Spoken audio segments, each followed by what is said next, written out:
Hey everybody, today I want to talk about expectations. And the reason I want to talk about this is because the holidays are upon us. Dun dun. And with that means amazing things, right? The holidays can be great. There's great food. We get to see a lot of great people. A lot of times this means we get to go home to see people, and that could be good if we really like our family. But the thing that I don't think enough of us talk about are expectations. There can be expectations around the holidays, and this can lead to them being super stressful and overwhelming and even sometimes kind of toxic. And what I mean by expectations are things like your family expecting that you stay with them, not in a hotel. How rude. How dare you, right? The guilt. Ooh. So they can expect that. It can be expected that you do all the cooking or that you're the peacemaker. You're the one that's going to make everything right. You know, like, oh, let's say I'm the peacemaker. I'm not, by the way, in my family. But let's say I am. My mom's like, Katie, talk to your brother, get him to get, yeah, people putting stuff onto you, making you responsible for things, them expecting you to do that, right? It can be overwhelming. And there can be all of these things that are placed on us. And if expectations aren't met, it can lead to resentments. What's the saying is, it's like expectations uncommunicated or resentments in the making. I think that's it. Anyways, so that's why I wanted to talk about this, because I think these expectations exist. We all know of them. And even as I mentioned the ones on just some examples, I'm sure you had some pop up in your head where you're like, oh my God, yes, I'm always forced to go to that party because if I don't, my mom doesn't want to have to explain to my aunts that I don't like them or whatever. Not that she would have to, but you know what I mean. So I think that we all deal with this in one way or another. And what I was realizing the other day is that sure, these expectations can exist. It's fine. We all have expectations. Whether we realize it or not, we have expectations about how people interact with us, how we interact with them, and what we expect out of each and every situation. We have preconceived notions. Can't help it. However, expectations can be adjusted when there is clear, direct communication. And what I mean by that is, let's say I don't like staying with my family in the holidays. I'd rather stay in a hotel. Before, let's say like a month before, or even a week before I'm expected to go, I sit my mom down, or my dad, or my brother, or my sister, whoever is expecting me to stay with them. I sit them down, I give them a call, I do whatever, right? And I make time to explain to them why I'm going to stay in a hotel this year.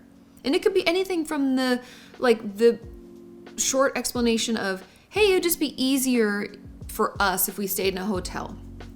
Or it could be, you could dive into it a little bit. You could say, there isn't really a ton of room in your house. I always feel like I'm in the way. I know that's not how you want me to feel, but that's how I feel. And I would just be more comfortable if I stayed in a hotel. Or you could even just say, with everything going on and people coming over to your house and, mom's in the spare bedroom because she's just got the surgery on her foot and my brother coming in, you can say it's just easier for me and I sleep better if I stay in a hotel. There can be a lot of different ways we can communicate about what we're going to do and why. And I would encourage you, and something that helps me, is to practice ahead of time. Write down what you want to say, what points you want to get across, and say it out loud a couple of times. You maybe even role play with your spouse or your partner or your friend or someone so that you can get a feel for what it's like to say that stuff out loud. Doing all this practice ahead of time can set us up for success because then we're prepared to go in.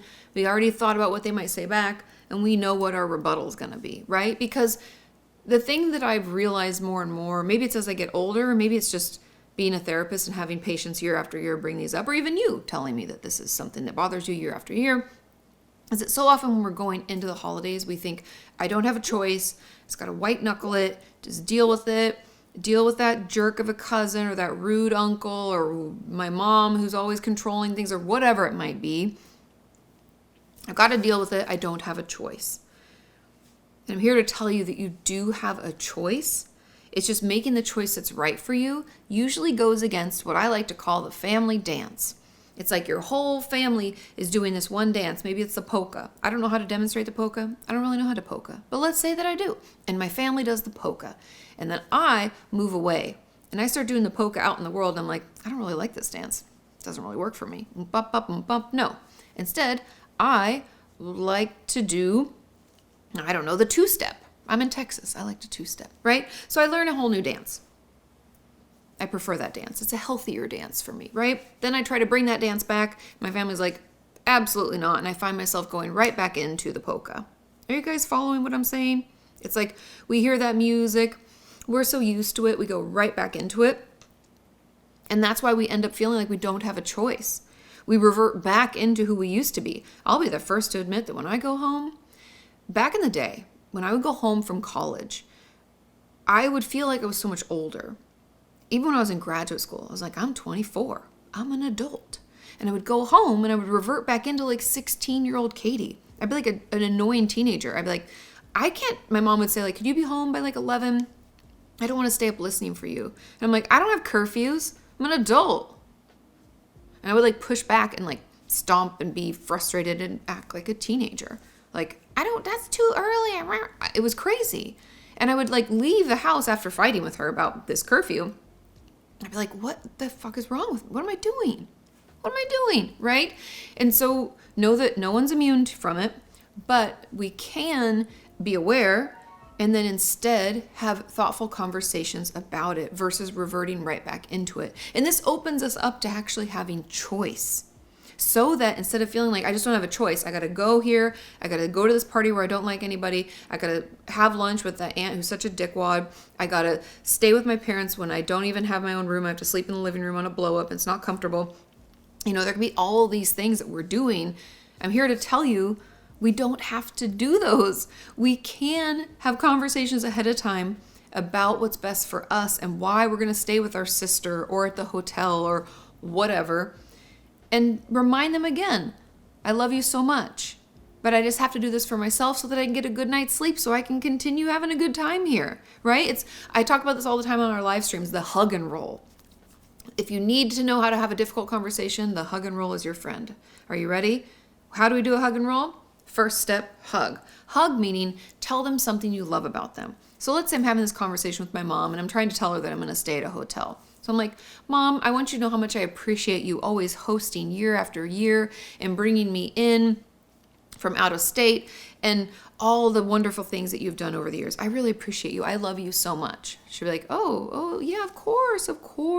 Then we roll, okay? And the roll is, but this year I'm going to stay at a hotel because I just feel like I don't have space at your house and I'm sleeping on the blow up, and I'm 38, my back hurts. Sean and I need a little bit more space.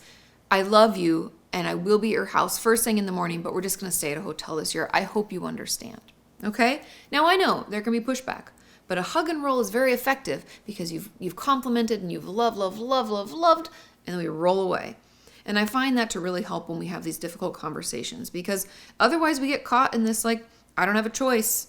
I just have to do it. It's got a white knuckle and put up with it. And that's it. And I'm here to tell you, you do have a choice.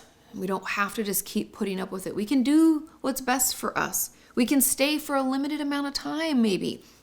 Make it not go to that one party.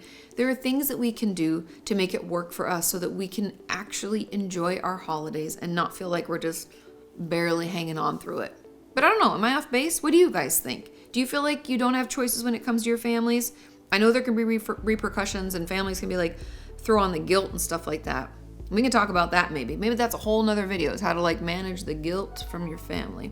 But I hope that helps because yeah, do you feel like you have choices? Do you think that was helpful? What things have worked for you? What hug and rolls have you done? Or how did you manage these difficult conversations? Let us know all that in the comments down below. Thanks for watching. I'll see you next time. Bye. Oh my God, I just saw her whole head up above the... Did you hear her on the door?